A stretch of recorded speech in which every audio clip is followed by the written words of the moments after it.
Bonjour et bienvenue à cette quatrième capsule en primeur avec Justin. Et Amelia. Cette semaine, nous avons visionné pour vous le film L'Appel qui met en vedette Halle Berry. Halle Berry est la première femme de couleur à avoir gagné l'Oscar de la meilleure actrice en 2002 pour le film Monster Balls. À ses côtés dans le film, il y a également Abigail Breslin, principalement connue pour son rôle dans Little Miss Sunshine, qui lui a également valu une nomination aux Oscars alors qu'elle n'avait que 11 ans. Le réalisateur du film, Brad Anderson, surtout connu pour son film The Machinist avec Christian Bale, a un talent pour le suspense. Abordant les styles de Lynch et même Hitchcock pour le film The Machinist, a développé son propre style et avec l'expérience, on le remarque dans le film L'Appel. Voici ce que nous avons passé. Ce que j'ai pensé en voyant la bande-annonce du film, je m'attendais un peu à un thriller comme Introuvable avec Diane Lane, quelque chose de traditionnel, quelque chose de prévisible.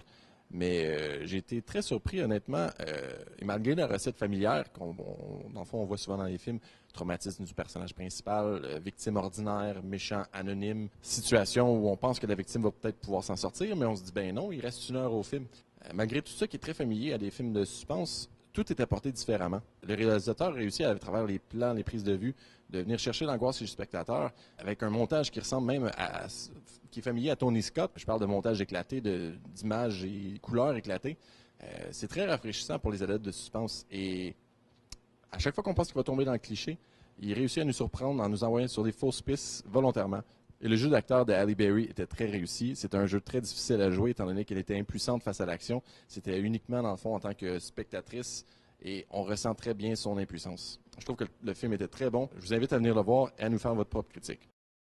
Les effets sonores sont tellement bien réalisés que tout au long du film, tu te sens dans la peau du personnage principal qui est campé par Halle Berry, que son seul point de ralliement avec la victime, qui est Abigail Breslin, c'est le son. C'est la seule chose qui les rassemble, qui les réunit. C'est la seule manière de savoir si l'autre est encore en vie au bout du fil, puis de savoir comment il faut qu'elle agisse pour pouvoir lui venir en aide. C'est vraiment très bien fait de la manière que ça a été construit, le son. Ça t'amène dans le creux du suspense, que tu te sens vraiment dans l'action du film avec les personnages. La semaine prochaine, nous allons visionner pour vous les films Les Cruise, Assaut sur la Maison-Blanche et Admission.